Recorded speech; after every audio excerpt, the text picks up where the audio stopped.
buscar historia y desde allí construir el futuro.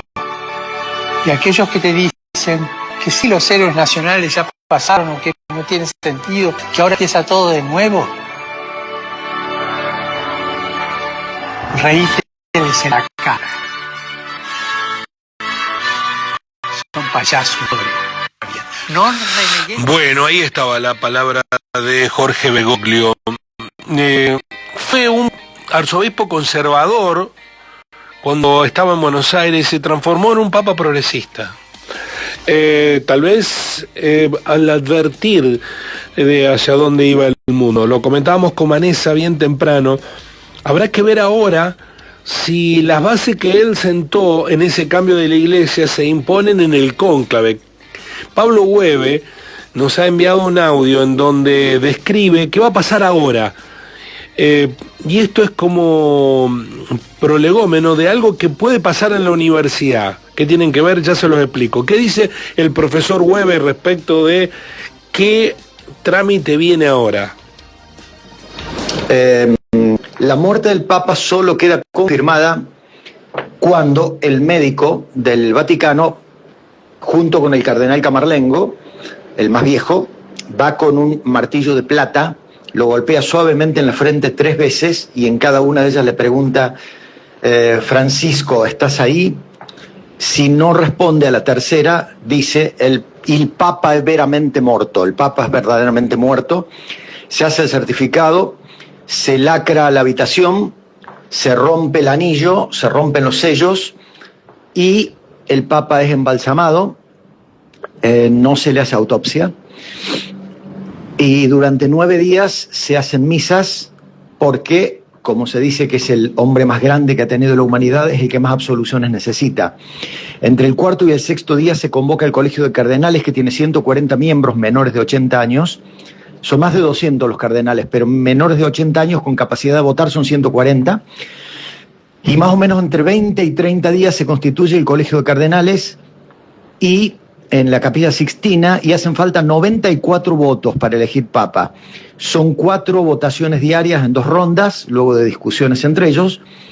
Hay 3 días de votaciones, 1 de reflexión, y este proceso de 3 días más 1 se puede repetir 7 veces. Si en la 34ª votación no hay 94 votos, la 35ª tiene que ser entre los 2 que tuvieron más votos en la 34ª. Y ahí siguen hasta que se obtengan los 94 votos. Hay que aclarar que no hace falta ser cardenal ni obispo para ser electo papa, ni hay límite de edad. Pero el último que no fue cardenal es de 1348. Por lo tanto, a partir de ahí, siempre se ha elegido a cardenales. Que quede claro, repito que de los 140 miembros, el actual papa nombró a 110. Los candidatos: el cardenal Pietro Parolini, italiano, 70 años, secretario de Estado de Francisco y veterano diplomático del Vaticano. El cardenal Christoph Schoenborn, de Viena, de 80 años, alumno del Papa Benedicto XVI, por lo tanto potencialmente atractivo para los conservadores, que estarían en minoría hoy en el cónclave. El cardenal Mark Ouellet, canadiense, 80 años, jefe de la Oficina de Obispos del Vaticano de 2010 a 2023. El cardenal Luis Tagle, de Filipinas, el más joven, de 67 años, traído por Francisco para encabezar la enorme oficina misionera del Vaticano. Y el cardenal Matteo Zuppi, de Italia, de 69 años, un protegido de Francisco que encabezó la Conferencia de Obispos Italianos. Estos son los candidatos. Puede haber algún tapado. El jueves, entiendo que fue, no, el jueves no, es el martes de la semana pasada, se promovió en la universidad, puedo equivocarme, pero le voy a preguntar al decano de la Facultad de Ciencias Humanas, quien lo impulsó, que se lo declare doctor honoris causa de la Universidad Nacional de Río Cuarto al fallecido Papa Francisco. ¿Fue así, Cristian? Buen día, ¿cómo le va? Hola, buen día Guillermo, a todo tu equipo y a toda la audiencia. Sí, efectivamente, el martes de la semana pasada, en sesión ordinaria del Consejo Directivo, presentamos un proyecto para que la Universidad Nacional de Río Cuarto declare doctor honoris causa a Francisco, no al fallecido Papa Francisco, porque, reitero, fue presentado la semana pasada el proyecto. Y bueno, está en tratamiento dentro del Consejo y conformándose, ya está conformada en realidad la comisión ad hoc que entiende en la propuesta, porque lo que sigue es que esa comisión ad hoc la eleve al Consejo Superior de la Universidad. Decano, ¿cuál es el fundamento o cuáles son los fundamentos para ese pedido? Bueno, ustedes saben que el título honoris causa es una distinción honorífica que las universidades nacionales disponen dentro de sus estatutos para distinguir a personalidades que por su destacada trayectoria hayan defendido, hayan representado los valores que la propia institución a través de su estatuto a su vez consigna. Nosotros entendemos que Francisco en ese sentido representa muy bien los valores que están consignados dentro de nuestro estatuto en términos de tender puentes entre pueblos, en términos de cuidado de la naturaleza, en términos también de tender puentes entre confesiones. Recordemos, Guillermo, que la universidad pública es una institución laica. El fundamento de este proyecto no es religioso, excede los límites de una fe, sino que entendemos Francisco ha hecho mucho trabajo en términos de paz para hermanar pueblos, culturas y también confesiones.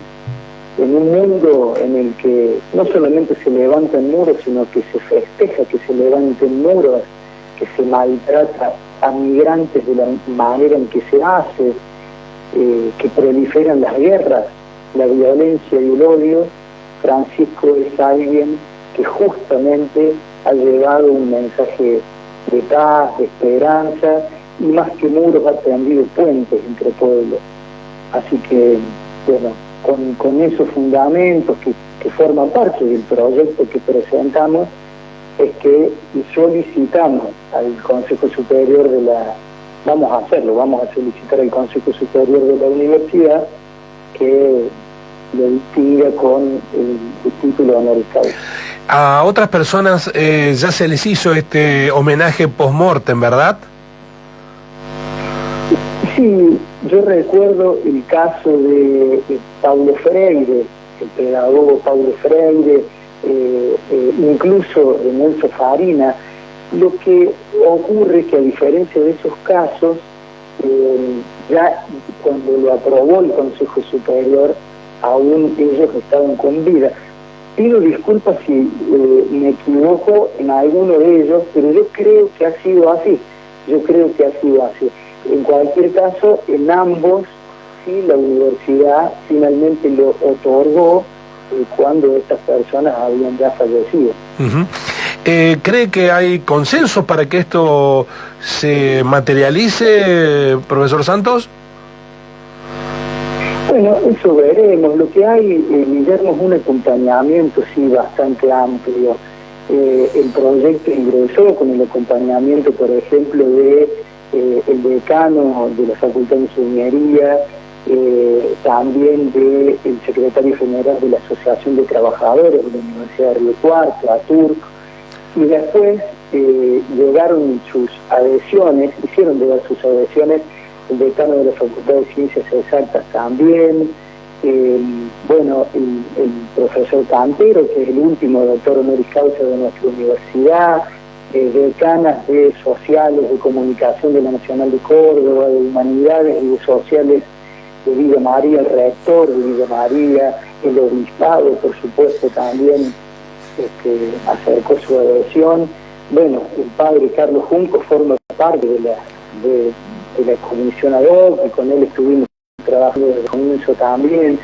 O sea que, y también estaban llegando de otras confesiones, las adhesiones por parte de otras confesiones.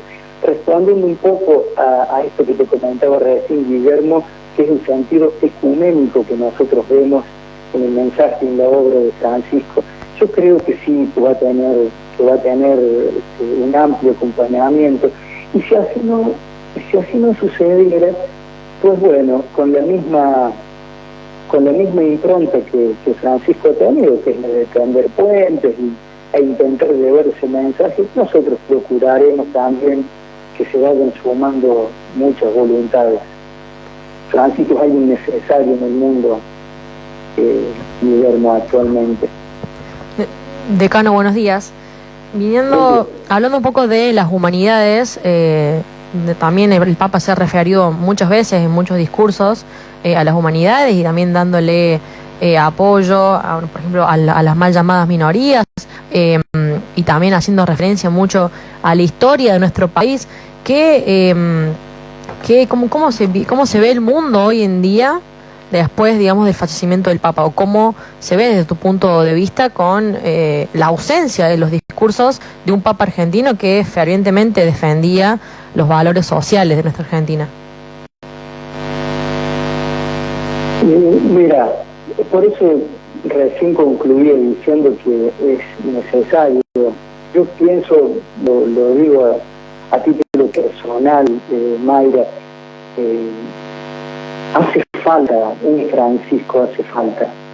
El mensaje de Francisco, la obra de Francisco son sumamente necesarias en el mundo de hoy. Decíamos recién, porque literalmente es así, parece que en los muros y en las fragmentaciones algunos se encuentran soluciones, y me refiero a mandatarios de grandes potencias en algunos casos, y en otros de distintos sectores del mundo que ven en la segregación, en la diferencia, ven en los muros, en la violencia y en el odio, una herramienta de política.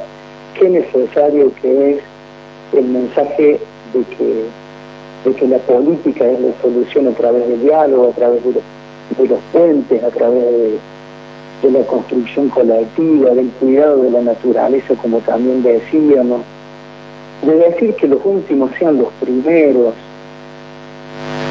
de rescatar de la guerra a quienes la padecen y se convierten en inmigrantes, y han convertido también, por ejemplo, el mar Mediterráneo en una gigantesca fosa común. Francisco, el primer viaje que hizo, lo hizo precisamente a Lampedusa, decimos incluso en el proyecto, ¿no? También eso, que hizo posar la mirada del mundo sobre la crisis humanitaria de los migrantes. El primer viaje que hizo fuera de Italia lo hizo a Brasil, a América Latina, la región más desigual del mundo, a encontrarse con los jóvenes, y dar también un mensaje de fe y de esperanza, y también a decir, si tienen que hacer líos, hagan lío. Bueno, todo eso, de verdad, eso te respondo también en términos muy personales, Mayra, pero todo eso también resuena en mi cabeza, en mi espíritu, en mi alma, y me parece que forman parte también de los fundamentos de por qué es necesario, Francisco es necesario, y como institución de universidad pública también creo que sería muy, muy bueno que se lo distinga así a alguien que ha defendido de esa manera y en esta circunstancia eso valor. Sí, decano, buen día. Yo le consulto en materia del título justamente de la entrevista. ¿Cuáles son ahora los pasos a seguir? ¿Cree que esta decisión sobre, finalmente otorgar o no esta distinción al Papa Francisco se puede dilatar en el tiempo o se puede concretar justamente en el corto plazo? Bueno, veremos. Por lo pronto, yo estoy convocando a la comisión ad hoc para que quiero escuchar también cuál es su posición y luego a todo el Consejo Directivo de la Facultad de Ciencias Humanas a ver cuáles son sus opiniones, ¿no es cierto? La mía, mi opinión y mi voluntad es continuar es continuar, no bajar los brazos tampoco en esto, ni en nada que represente también la obra de Francisco. Hay que redoblar en ese sentido su mensaje y su obra. Así que los próximos pasos van a ser eso, reunir a la comisión, luego informar al consejo directivo cuál es la definición de la comisión, y que el consejo directivo haga propia, discutiendo naturalmente, debatiendo, intercambiando alguna posición, y ojalá la posición sea elevar finalmente al Consejo Superior la propuesta para que se lo distinga de esta manera, Francisco. Cano, muchísimas gracias, muy amable. Entiendo que la oportunidad de la promoción del Papa Francisco como honoris causa también estaba ligada a la endeblez de su salud y el tratar de llegar a tiempo con el reconocimiento. Siempre se está a tiempo a la hora de poner en valor a la gente que desde la humanidad piensa por un mundo mejor, así que ojalá la universidad lo consagre doctor honoris causa. Muy amable por este contacto, profesor. No, muchas gracias a ustedes y a toda la audiencia. El decano de la Facultad de Ciencias Humanas de la Universidad Nacional de Río Cuarto, impulsor el martes de la semana anterior de la determinación de que la universidad le otorga el honoris causa. Ya lo hizo en 2 oportunidades a el Papa Francisco, Jorge Bergoglio.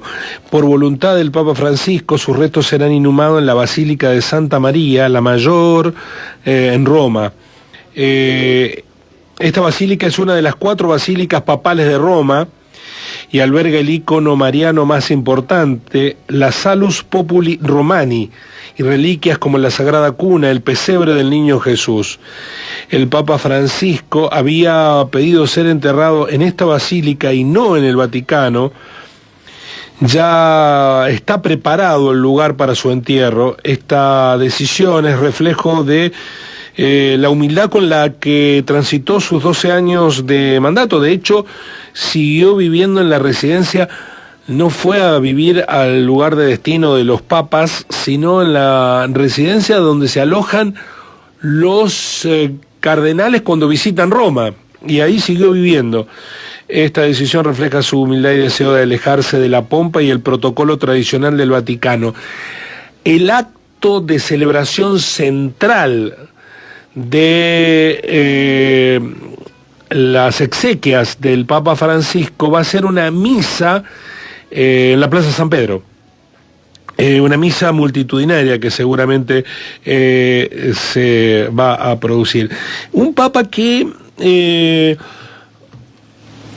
viajó mucho, no tanto como otros papas, viajó mucho, pero sí tuvo una vocación diplomática, recibiendo, de hecho, la última misión diplomática recibió el vicepresidente de los Estados Unidos, el compañero de fórmula de Donald Trump, pero recibió a todos, cada personaje pasó por ese lugar, de la más variada laya, algunos muy indignos de ser recibido de una figura como el Papa, pero el Papa demostró de esa forma, incluso a sus más acérrimos críticos, que les puso la otra mejilla. Y además fue un Papa que nunca desentonó en su rol, ¿no? Nunca desentonó en su rol como líder mundial. Y hoy ustedes observan que desde distintas ideologías se lo saluda al Papa Francisco en este último año. Algunos lo hacen por conveniencia, ¿no? Electoral, están especulando electoralmente. Otros no, otros lo hacen por absoluta convicción. Ya vamos a seguir hablando de la pérdida que para la Grey Católica implica que su máximo pastor haya fallecido. Yo soy Celia, yo soy una persona no binaria y también soy cristiana. A veces como que me es muy difícil llevar como las dos cosas en la vida, y quería preguntarle si ve un espacio en la iglesia para las personas trans y las personas no binarias o el colectivo LGTB en general? Toda persona es hijo de Dios, toda persona. Dios no rechaza a nadie, Dios es Padre. Y yo no tengo derecho a echar a nadie de la iglesia.